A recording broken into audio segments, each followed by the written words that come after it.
কি বিশৃঙ্খল অবস্থা! গোড়াতেই এত গলদ থাকলে পরে কি হবে? হ্যাঁ, না, ব্যাপারটা তো জানাতে হবে।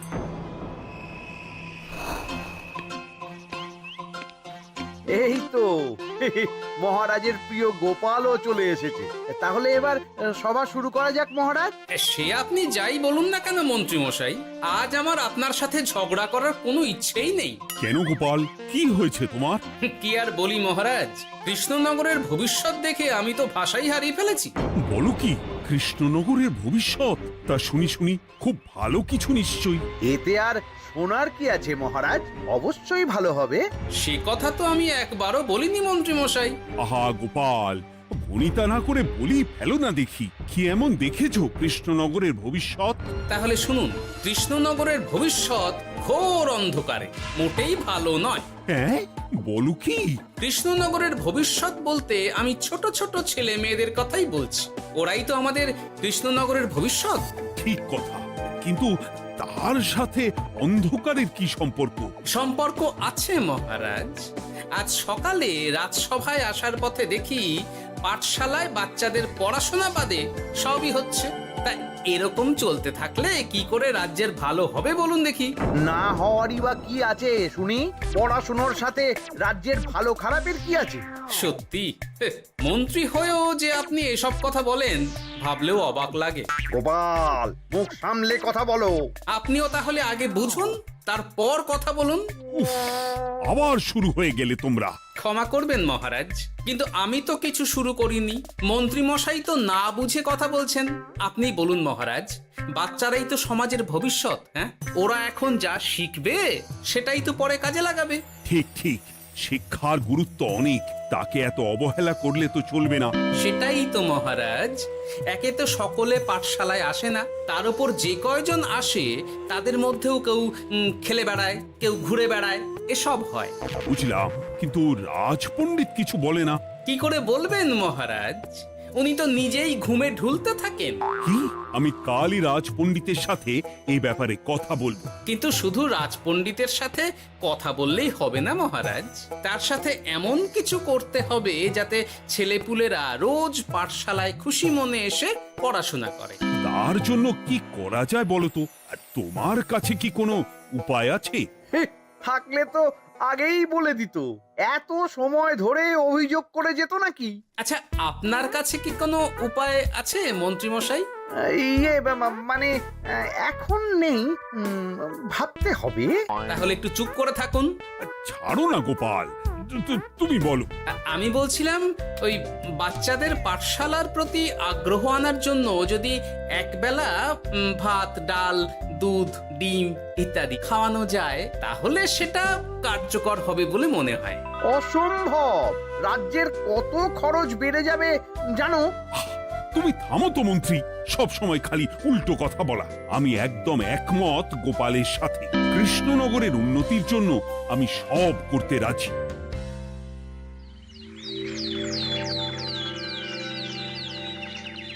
তোমার কিছু বলার আছে পণ্ডিত, পাঠশালার এই অব্যবস্থার ব্যাপারে? আজ্ঞে মহারাজ, অনেক ভোরে উঠি তো, তাই একটু চোখ লেগে যায় আর কি। চোখ লাগারও আর সময় পেল না তোমার? পড়ানোর সময়ই চোখটা লাগতে হলো। যাই হোক, যা হওয়ার হয়ে গেছে, আর যেন এমন না হয় সেটা কিন্তু মাথায় রেখো। আজ্ঞে মহারাজ, কথা দিচ্ছি আর কোনোদিন পড়ানোর সময় ঘুমোবো না। বেশ, আর মন্ত্রী, তোমার উপর একটা দায়িত্ব আছে। বলুন মহারাজ। তুমি পাঠশালাতে পড়াশোনা শুরু করতে পারবে এমন বয়সী সকল বাচ্চাদের মোট সংখ্যাটা জেনে কোনো দোকানদারের কাছে গিয়ে সেই পরিমাণ শস্যপাতি আর ডিমের বায়না দিয়ে আসবে। আর হ্যাঁ, একজন ভালো রান্নার ঠাকুর জোগাড় করো। যথাজ্ঞা। আরে বাস, এ তো দারুণ সুযোগ। এই ফাঁকে আমারও কিছু লক্ষ্মী লাভ হতে পারে। গোপাল, তোমারও একটা দায়িত্ব আছে। হ্যাঁ, বলুন মহারাজ। মন্ত্রী যে দোকানদারের কাছে সব জিনিসপত্র বায়না দেবে, সেখান থেকে জিনিসপত্রগুলো নিয়ে তুমি রোজ পাঠশালায় পৌঁছে দেবে, কারণ এসব ব্যাপারে মন্ত্রীর ওপর আমার ভরসা নেই। ঠিক আছে মহারাজ। ও মহারাজের বেশি বেশি বলে কিনা আমার ওপর ভরসা নেই। সব জোগাড় করব আমি, আর শেষ বাজিটা মারবে গোপাল। আরে না, ভালোই হলো। আমি যদি কিছু করিও তবু দোষ পড়বে গোপালেরই উপর। কি ব্যাপার, মন্ত্রী মশাই কিছু বললো না এটা শুনে? কি ভাবছে এত? ঠিকই বলেছেন মহারাজ, এসব কাজ গোপালই ভালো করতে পারবে। বাবা, ওভাবে কেন বলছো গোপাল? আমিও তো চাই কৃষ্ণনগরের ভালো হোক। বেশ, ভালো হলেই ভালো। শোনো ঠাকুর, তাহলে ওই কথাই রইলো। দেখো যেন কোনো ভুলচুক না হয়। ঠিকঠাক কাজ করলে ভালো বকশিস পাবে, কেমন? হ্যাঁ হুকুম, কোনো ভুল হবে না। পাথর ভেঙে এক বস্তা কাঁকর আমি তৈরি করেই এনেছি, আর অর্ধেক দুধে অর্ধেক জল মেশানো আর ডিম সরানো, এই তো সব হয়ে যাবে। হ্যাঁ, তবে দেখো গোপাল যেন এর টের না পায়। না না হুকুম, দু গোপাল কেন, কাক পক্ষীও টের পাবে না।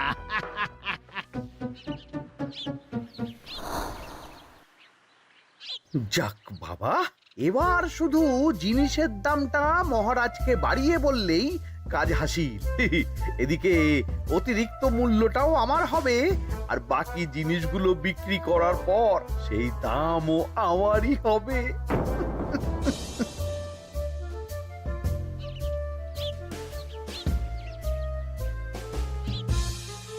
কই রে, কোথায় যাচ্ছিস সব তোরা?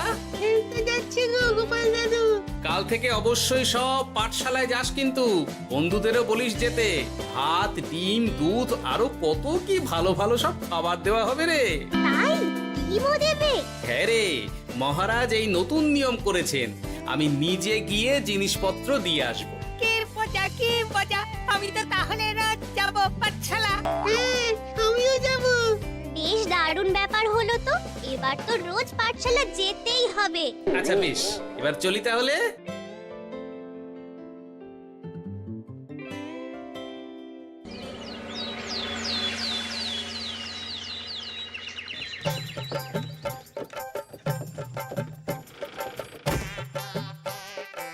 এই নাও গো ঠাকুর, সব জিনিস নিয়ে চলে এসেছি। একবার মিলিয়ে নাও দেখি।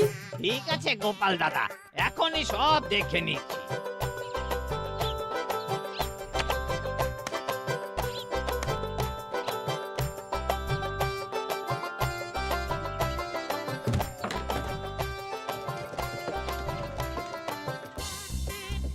যাক বাবা, গোপাল দাদা গেছে। এবার মন্ত্রী মশাইয়ের কথা মতো সব করলেই কেল্লা ফতে।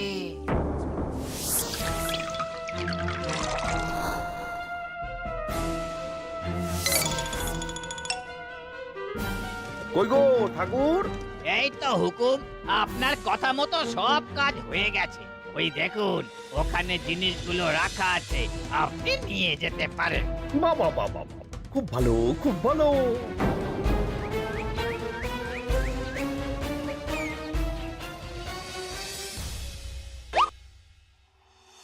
ও কি, অর্ধেক ডিম দিলে যে, বাকিটা কোথায়? কিসের বাকি? ডিমটা অমনি দেখতে। বললেই হলো, ডিম কখনো অর্ধেক হয়? বাকিটা কোথায় বলো, নইলে কিন্তু। আরে বাবা, তুমি ডিম খেতে খুব ভালোবাসো বুঝি? হ্যাঁ তো। তাহলে এটা জানো না যে অর্ধেক ডিমের দ্বিগুণ শক্তি হয়? সত্যি? হ্যাঁ, তা নয় তো কি মিথ্যে? ওই জন্যই তো আমি তোমাদের সকলকে অর্ধেক ডিম দিই। আরে বাস, এটা তো আমরা কেউই জানতাম না। ঠিক আছে, আমি আমার সকল বন্ধুকে এটা জানাবো।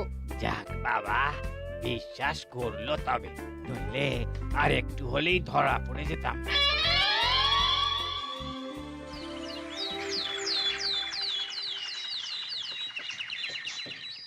আরে, রান্নার ঠাকুর কারোর সাথে কথা বলছে মনে হচ্ছে। পেছন থেকে দেখে তো মন্ত্রী মশাই বলে মনে হচ্ছে। একটু কাছে গিয়ে দেখি তো কি ব্যাপার।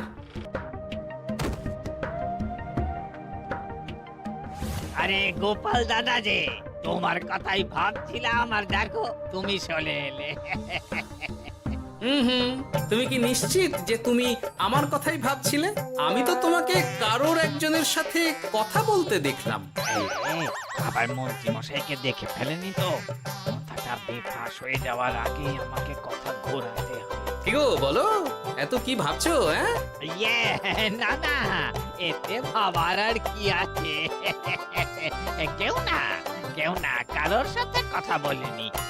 আমি তো একাই ছিলাম। তুমি বোধহয় ভুল দেখেছো। হ্যাঁ, ভুলই হবে। কি ব্যাপার?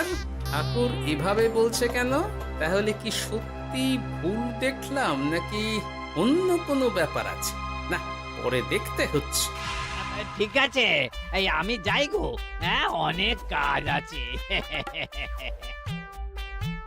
হুম, না না না, ঠাকুর যতই বলুক না কেন কেউ ছিল না সেখানে, তবু মনটা কেমন যেন খটকা লাগছে। যাই হোক, মনে হওয়া নিয়ে তো আর কিছু করা যাবে না। এখন যাই কাজে। তা মন্ত্রী, পাঠশালায় রোজ ভালো মানের আনাজপাতি যাচ্ছে তো? আগে হ্যাঁ মহারাজ, আমি তো ভালো মানেরই সব চাল ডালের বায়না দিয়েছি। কথা মতো তো সেগুলোই পাঠানোর কথা। তবে বাকিটা গোপাল জানে। মানে গোপাল জানে মানে ঠিক কি বলতে চাইছেন আপনি মন্ত্রী মশাই? না মানে জিনিসগুলো সব নিয়ে তো তুমিই যাও, তাই আর কি। সেটাও করতে হচ্ছে, কারণ মহারাজ আপনার উপর ভরসা করতে পারেন না। গোপাল, ঠিক আছে, আমি বুঝতে পেরেছি। মন্ত্রী, সপ্তাহে সপ্তাহে জিনিসের দাম মিটিয়ে দিচ্ছ তো? হ্যাঁ, আগের সপ্তাহের দাম মিটিয়ে দিয়েছি, কিন্তু পরেরটা বাকি। আর মহারাজ, বলছিলাম কি, পরের মাস থেকে জিনিসের দাম একটু বাড়তে পারে। কি হলো? মন্ত্রী মশাইয়ের এই ব্যাপারটা কেমন যেন লাগলো না, চোখে চোখে রাখতেই হবে।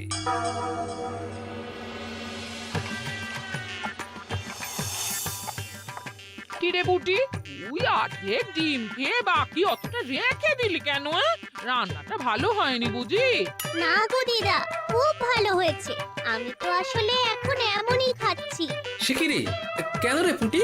তোর তো ডিম খুব প্রিয় ছিল রে। এখনো ভালো লাগে। তাহলে পুরো ডিম খাচ্ছিস না কেন? এ বাবা, তুমিও জানো না, অর্ধেক ডিমের শক্তি গোটা ডিমের থেকে বেশি, মানে দ্বিগুণ শক্তি। এই বলে কি গো? এই, তোকে এমন কথা কে বলেছে রে? ওমা, কেন? পাঠশালার রান্নার ঠাকুর আমাদের তো রোজ অর্ধেক ডিমই দেয়, ওই জন্য আমি একদিন জিজ্ঞেস করেছিলাম, তখন বলল অর্ধেক ডিমের দ্বিগুণ শক্তি হয়। বলিস কি রে? এতদিন ধরে এসব চলছে? না, মহারাজকে জানাতে হবে।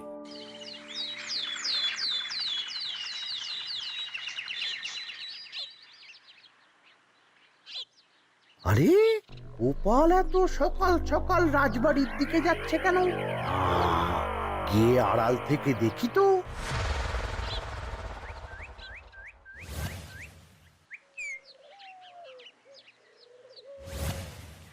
বলো গোপাল, কি হয়েছে? হঠাৎ কেন এভাবে একা দেখা করার কথা বললে? আসলে মহারাজ, আমি চাই না এই ব্যাপারটা মন্ত্রী মশাই জানুক, তাই একান্তে আপনার সাথে কথা বলতে চাই। কেন, কি হয়েছে? সব খুলে বলো। তাহলে শুনুন মহারাজ।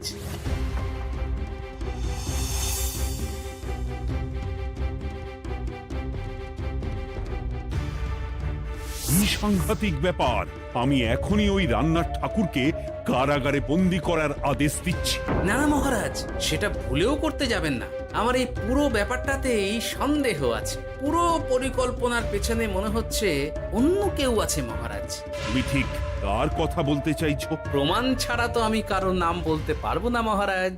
এই রে, গোপাল বোধহয় সবটা বুঝতে পেরেছে। এবার কি করে নিজেকে বাঁচাই? কি করি? পেয়েছি।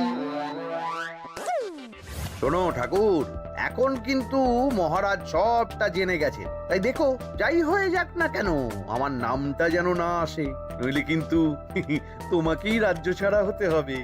না না হুকুম, দয়া করে এ কাজ করবেন না। আমি মরে গেলেও আপনার নাম নেব না।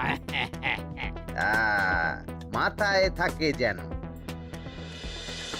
বলো বলো, তুমি কেন এমন করেছো? আগে আগে আমি আমি নিজে থেকে এসব করিনি মহারাজ, আমাকে এসব করার জন্য বাধ্য করা হয়েছে। কে তোমাকে সব করতে বলেছে? আগে গোপাল দাদা। কি? মিথ্যে কথা। বেশ হয়েছে, এবার ঠেলা বুঝুক গোপাল। দেখলেন মহারাজ, খুব ভরসা করতেন না আপনি গোপালের ওপর? ভাবা যায় তলে তলে এই। মহারাজ, আমি সত্যিই সবকিছু করিনি। আমি যদি এটাতে যুক্ত হতাম তাহলে কি আপনাকে নিজে থেকে এসব জানাতাম? দেখো গোপাল, এখন এসব কথা বলে কোনো লাভ নেই। সবাই জানে তোমার মাথায় কত বুদ্ধি। তুমি ইচ্ছা করে আগে গন্ডগোল করে তারপর সেটা ঢাকতে নিজে থেকে সব বলছো। গোপাল, তুমি সত্যি করেছো কি করনি সেটা কিন্তু তোমাকেই প্রমাণ করতে হবে। এটা যেমন সত্যি যে এসব যে ঘটছে সেটা তুমি আমায় জানিয়েছো প্রথম, তেমনি এটাও সত্যি যে প্রতিদিনের শস্যের বস্তা তুমি নিয়ে যাও পাঠশালায়, তাই তোমাকেও যে সন্দেহের তালিকা থেকে বাদ দেওয়া যাবে না। বেশ, তাহলে আমি প্রমাণ জোগাড় করেই তবে এই রাজসভায় পা দেব।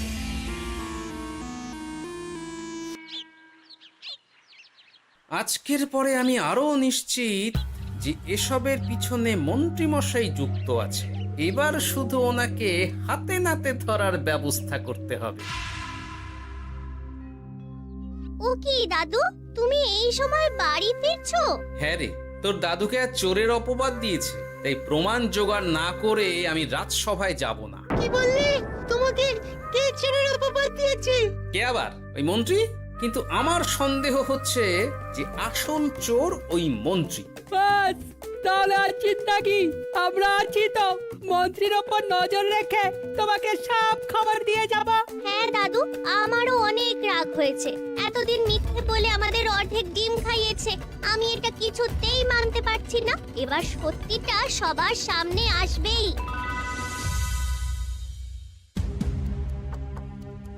নাও নাও, আজকে চাল ডাল সব এই বস্তাতে আছে। এই নিন আজকের মূল্য। দেখো, অর্থটা কিন্তু বড় কথা নয়। তোমার যে রোজ বিক্রি বাট্টা বেড়ে গেছে, আর তার জন্যই তোমার তো আমাকে মিষ্টি খাওয়ানো উচিত। একদম, আমি কালই আপনাকে মিষ্টি খাওয়াবো, একদম পাকা কথা। তাহলে আজ চলি, কাল দেখা হবে। দেখলি মন্ত্রী মশাই কি বদমাইশ। চল এখনই গিয়ে গোপাল দাদুকে সব বলি।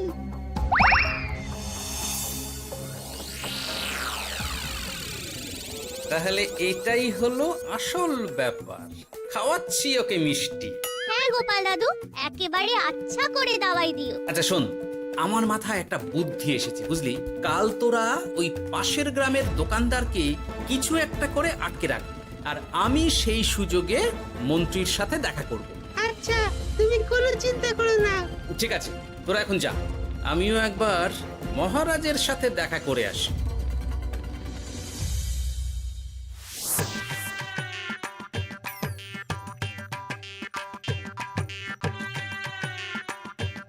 আসতে পারি মহারাজ?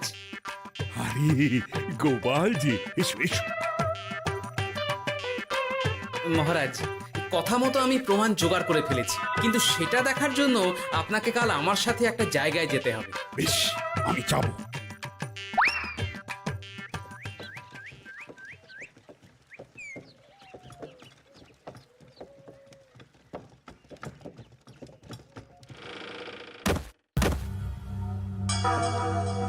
এই কি, তুমি কে?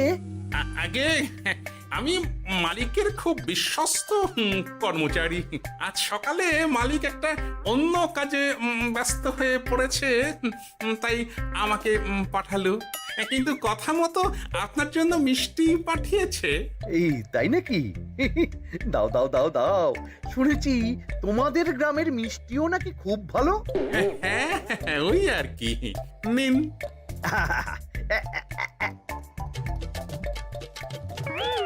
এই, ওরে বাবারে, ওরে বাবারে, মরে গেলাম রে, বাঁচাও। কেমন চলে গেল, লাগছে চলে গেল। মন্ত্রী মশাই? গোপাল, তুমি? ও মায়, আমি ছাড়বো না।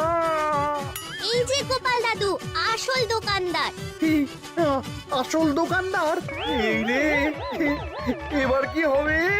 এই, আমার কি আর কিছু বলার আছে মন্ত্রী? তোমার সব কর্মকাণ্ড আমাদের কাছে ফাঁস হয়ে গেছে। তোমার সাহস কি করে হয় কৃষ্ণনগরের ভবিষ্যতের সাথে এমন করার? ক্ষমা করে দিন মহারাজ, আর হবে না, ক্ষমা করে দিন। না না না না, শাস্তি তো তোমাকে পেতেই হবে। সেপাই, আজ থেকে মন্ত্রীকে রোজ সকালে 100 বার বেতের বাড়ি ও অর্ধেক খাবার দেওয়া হবে। অর্ধেক খাবার? কেন জানেন না? অর্ধেক খেলে দ্বিগুণ শক্তি বাড়ে। ওরে বাবা গো,